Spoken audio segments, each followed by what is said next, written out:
Está na hora do Café Missioneiro, até às 2 da tarde. Acompanhe a sua revista diária da Novos Horizontes com o jornalista e comunicador Fábio Della Rui. Está na hora do Café Missioneiro.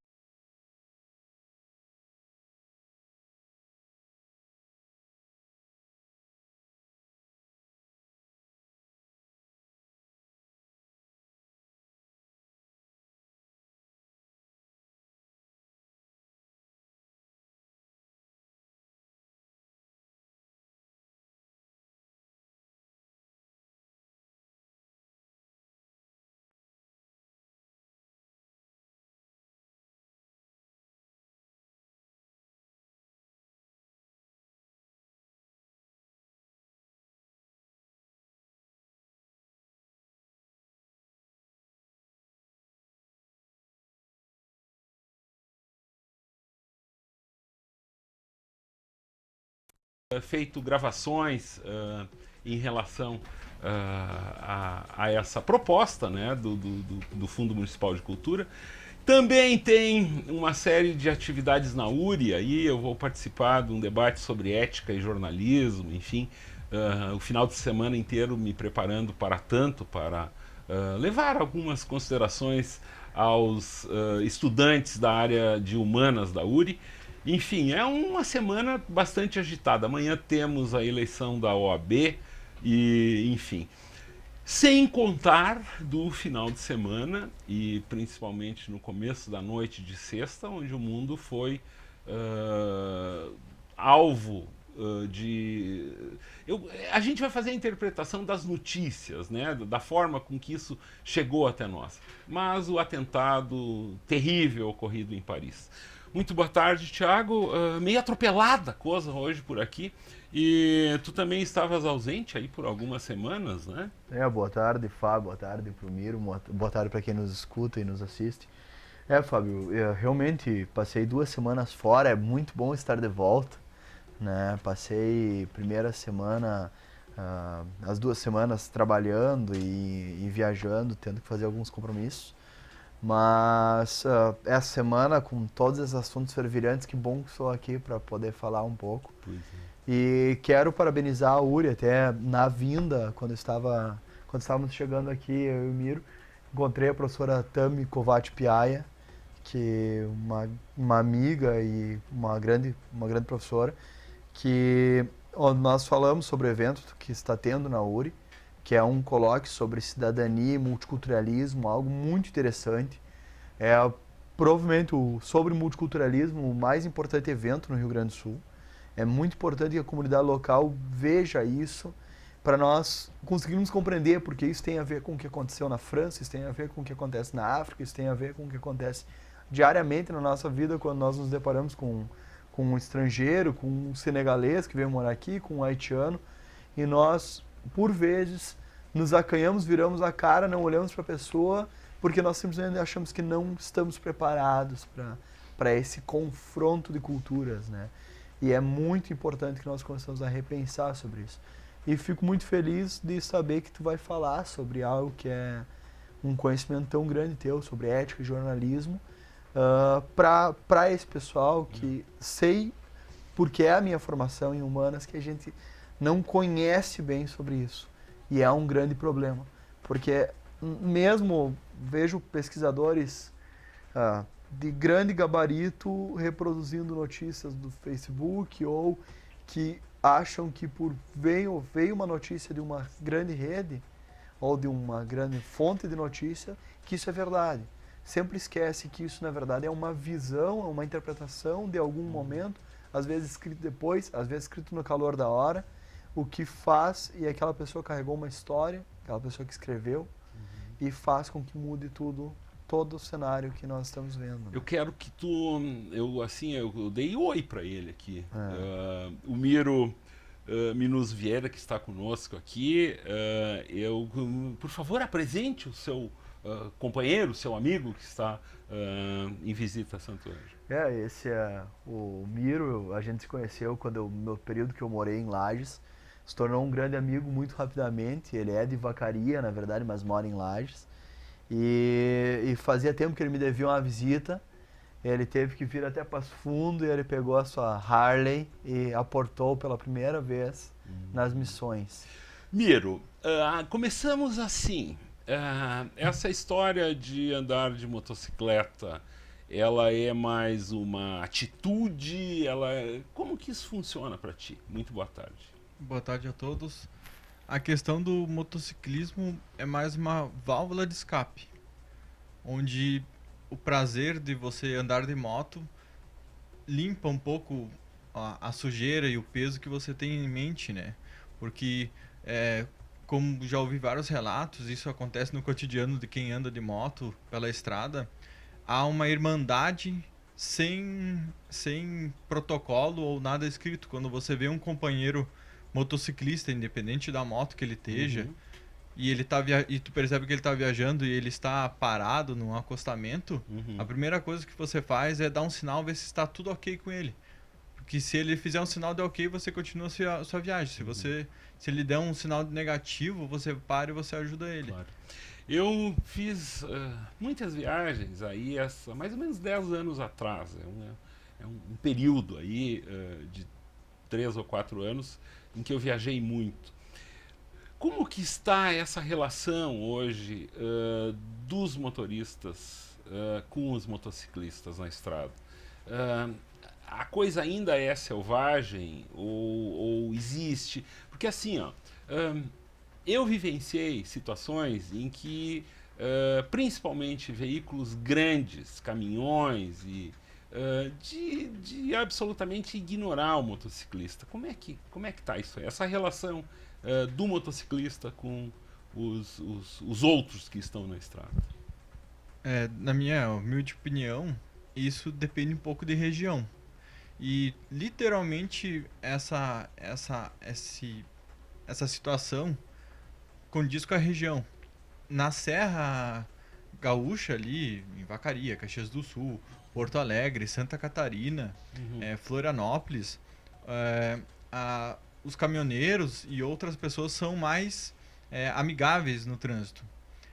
Aqui, a minha impressão quando eu vim para Santo Ângelo, como a situação da estrada e dos caminhões hoje em dia, e a velocidade que se atinge, não há muita comunicação de amizade, mas vamos supor que você chegue numa serra, o pessoal te dá seta e tem uma grande separação entre as motos esportivas e as motos custom, porque geralmente as motos esportivas o pessoal tem uma velocidade muito alta e às vezes o motorista que está no caminhão, ele nem percebe a passagem do motociclista. Uma ultrapassagem uma fração de segundo.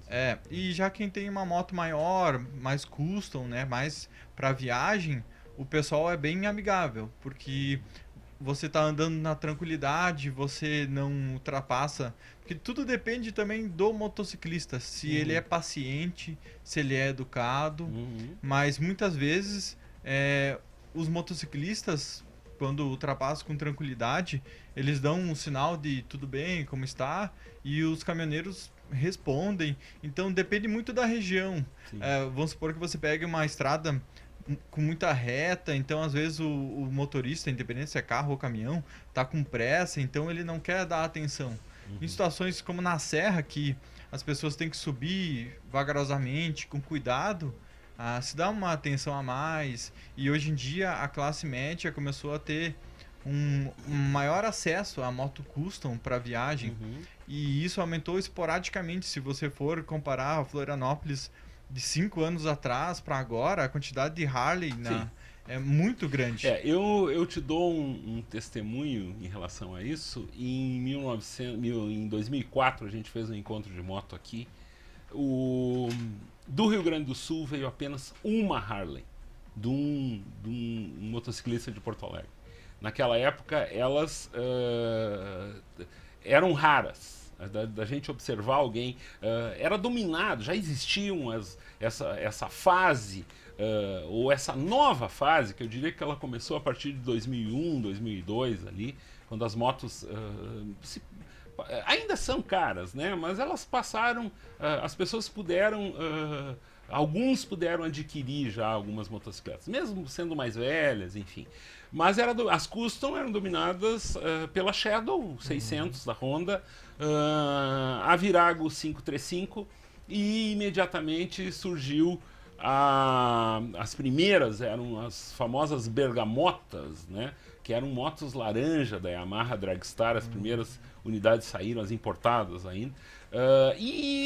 Gradativamente essas foram desaparecendo. Quem primeiro botou a mão numa Shadow, através da sua capacidade de compra, imediatamente sonhavam em ter Harleys, enfim. E hoje a gente já observa um volume bem maior. A Harley, ela tem, assim, claro, a gente tem toda essa influência desses programas norte-americanos que ocupam a TV paga. Uma questão de conceito, né? A Harley traz consigo essa essência desse tipo de motociclismo, do sucessor do cavalo, vamos dizer assim, né? E até pela própria pilotagem, se a gente olhar a forma de tu pilotar uma custom, uma Harley, e se assemelha muito à posição do andar a cavalo. Enquanto que uma moto esportiva, ela se assemelha muito à posição de um jockey numa corrida de cavalos, né? Mas junto com isso também tem uma relação de atitude em relação à vida. O estradeiro, ele curte mais a contemplação, né? Essa observação, esse curtir ali, né? E isso daí também tem tudo a ver com o ritmo, né? O cara vai andar mais devagar. Claro que tem os malucos, porque elas tem motos 2 cilindros aí em V, nesse conceito do V-Twin aí da Harley, que atingem 200 por hora e os caras botam a mão mesmo. Até a própria Harley tem a V-Rod, que é uma moto com motor Porsche, que vai tranquilamente pegar seus 200, né? Mas é bem o fato que você falou, da questão da posição, porque a humanidade teve uma grande expansão e domínio quando ela começou a utilizar o equino, né? E isso traz a questão de ter a força ou poder entre as pernas, entende? Certo. E a Harley traz muito isso porque o motor é um motor que ele vibra muito, trabalha muito. Então quando você senta numa Harley, você sente a força entre as pernas e aquela força te levando para frente. Isso te remete a instintos primitivos, né? Não, interessante, no último programa que a gente fez, que estava sendo reprisado até agora há pouco na NHTV, teve o pessoal da ecoterapia aqui, que é tu porque ele, além de motociclista, ele é enfermeiro, como foi grafado aí nos nossos caracteres na NHTV, e tem muito a ver isso, né? Das sensações, da percepção, dos sentidos, essa vibração que tu citas, né?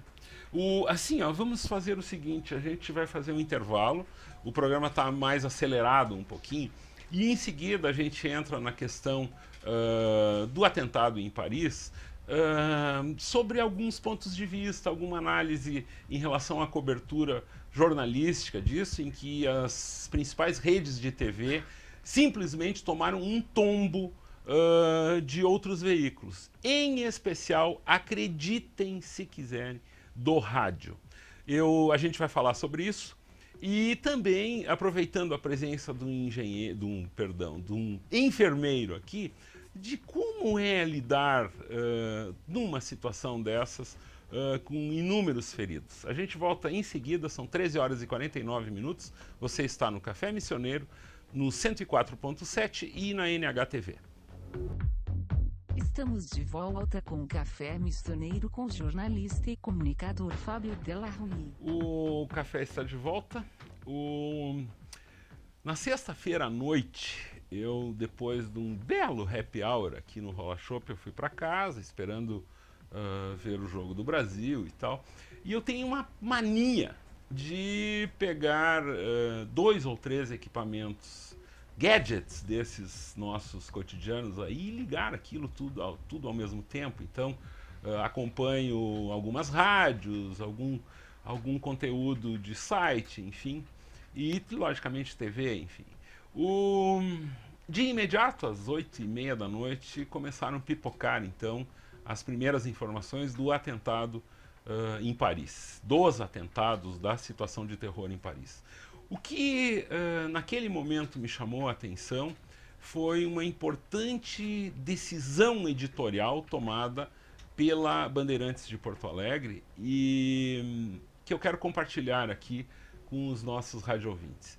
Enquanto uma emissora se vangloriava de ser a única a estar fazendo a cobertura da partida do Brasil com a Argentina, outra emissora, de uma forma muito tranquila, eu diria até, apesar do peso do momento, passou com a presença, eu até anotei aqui, quem eram os caras que estavam no ar na Bandeirantes naquela hora: o Fabiano Baldasso, o Chico Garcia, o Glauber Fernandes e o Simon Bianchini.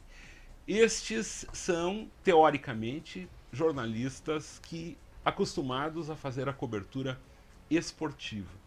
Pois foi incrível o que esses rapazes conseguiram fazer. A gente sabe que o que eles dispunham no estúdio em Porto Alegre eram os materiais que praticamente todos nós, que não somos jornalistas de cobertura de hard news, conseguiram fazer naquele período até tarde da noite, eu acredito que até perto da 1 da manhã, quando a programação passou a ser veiculada a partir de São Paulo. Dispondo, né, de seus contatos em Paris, de materiais de agências de notícias, conseguiram fazer uma exemplar cobertura, enquanto as emissoras de TV, inclusive as grandes, eu dei uma espiada na CNN, na Fox News, não conseguiam transmitir de forma muito clara o que estava acontecendo. Claro que isso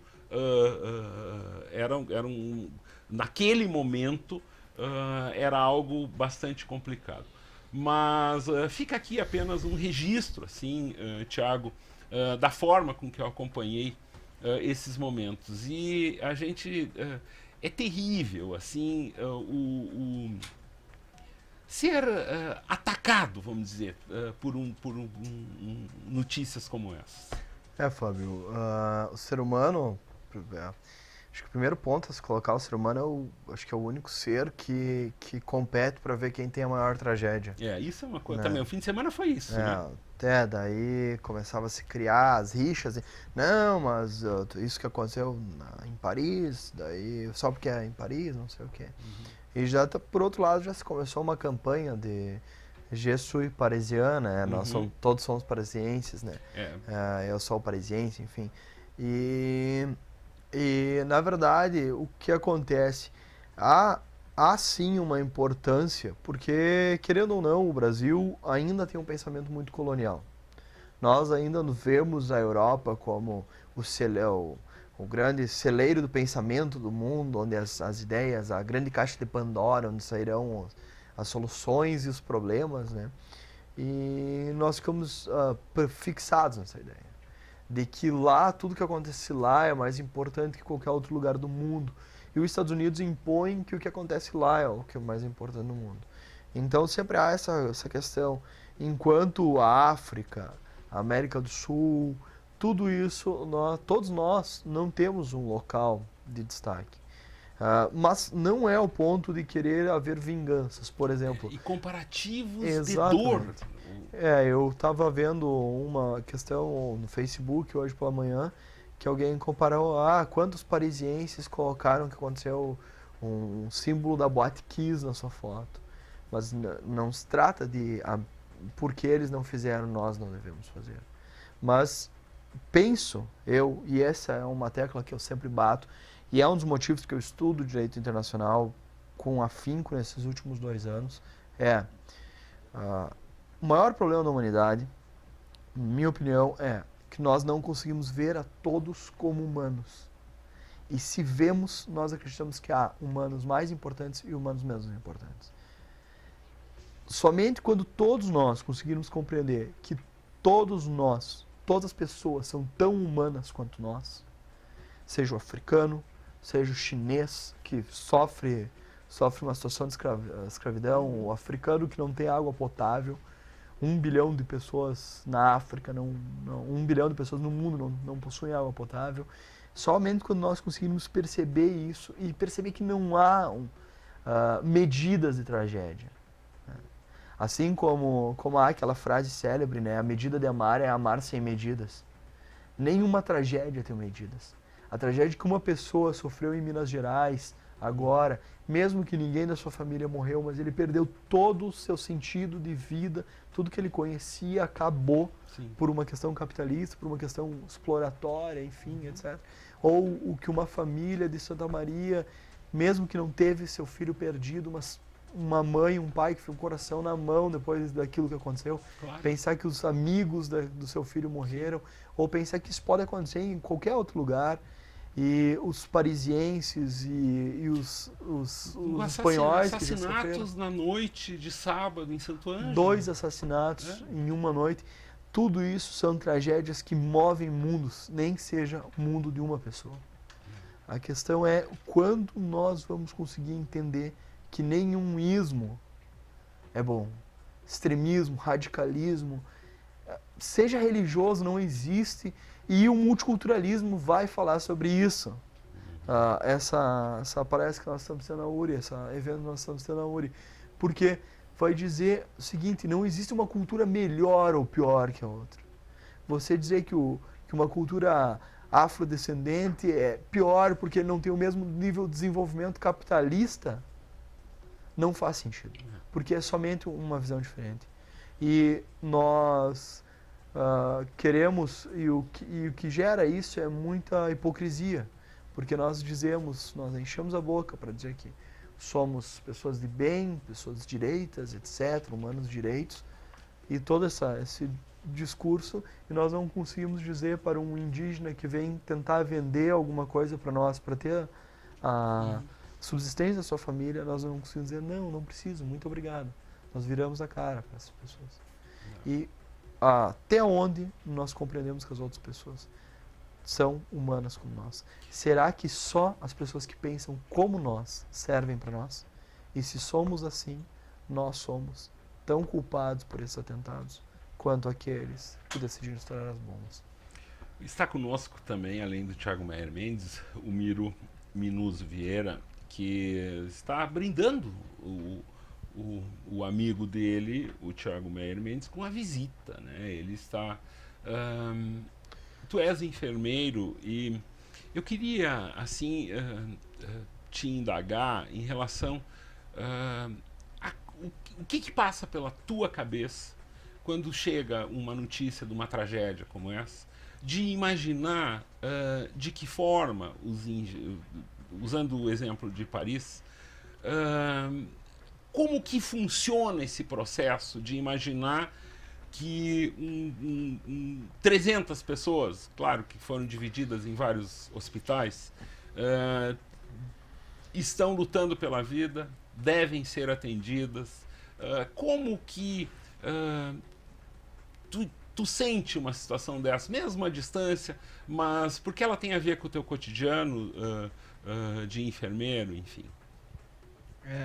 No modo geral, quando você vê uma tragédia como essa, assim como foi na Boate Kiss, o teu pensamento na área da saúde é primeiramente fazer o mínimo ou tentar ajudar, se possível, de alguma forma.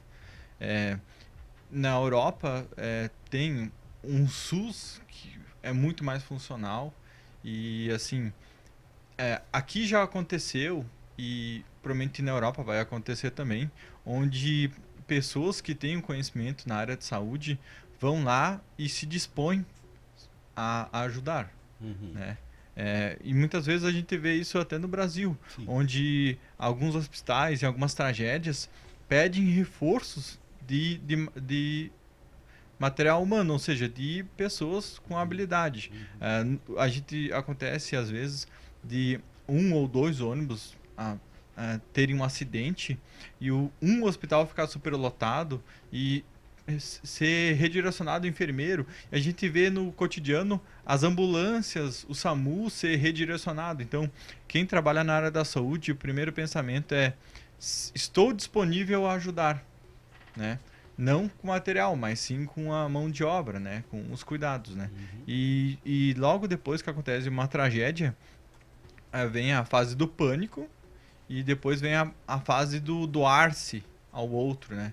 Onde o simples oferecer um copo d'água, perguntar se está tudo ok, se está tudo bem, já ajuda aquele enfermo no momento, entende? Então, muitas vezes, se você encontra uma tragédia, mesmo que seja um acidente de carro, você só ser um ombro amigo, às vezes é mais importante do que você saber fazer um atendimento de primeiros socorros, ou qualquer outra coisa, ou acalmar-se. É muito importante a paciência. Muitas vezes, muita gente no foco de cuidar um enfermo que está inconsciente não é ajudar no acidente. Muitas vezes você ter paciência e você ligar para uma polícia rodoviária, os bombeiros ou o SAMU é 1000 vezes mais importante do que você estar em cima da vítima olhando ela sangrar. Sinalizar a estrada para que não aconteçam outros acidentes. Isso muitas vezes salva muito mais vida do que você ficar passando a mão em cima do paciente que está no chão inconsciente. A paciência e a calma são fatores importantíssimos em crises ou catástrofes. Muito obrigado, Miro Minuso Vieira, que a tua estada em Santo Ângelo seja repleta de... Porque esses reencontros de velhos amigos, eles são sempre muito bons. A ti também, Thiago Meyer Mendes, a gente teve que fazer um programa meio atropelado aqui hoje, Tranquilo. são 2h05 já. Tu promete voltar semana que vem? Então, Não, semana que vem estarei aqui. Ok, daí a gente vai começar um pouquinho mais cedo. Amanhã, então, acontece o terceiro encontro de Ciências Humanas, tem um painel, uma mesa redonda, com a denominação Mídia, Ética e Democracia. José Rogério Rigo, Marjorie Bier e Fábio Della Rua estarão lá conversando sobre esse tema. Eu, em particular, eu vou centrar a minha fala na questão da regulação da mídia no Brasil, algo absolutamente necessário e que não está sendo discutido, obviamente, por questões... e isso eu vou incluir no meu tema, porque os veículos de comunicação pertencem a grupos políticos e pertencem a políticos. E o questionamento é justamente esse. É capaz de existir ética num meio de comunicação que pertence a um político? Eu acredito que é capaz, mas existem meandros nesta questão. Este é o tema que a gente trata amanhã a partir das 20 horas lá na URI. E é isso, amanhã é dia de eleição na OAB, a movimentação é grande e o Café Missioneiro chega ao fim. São 2h06.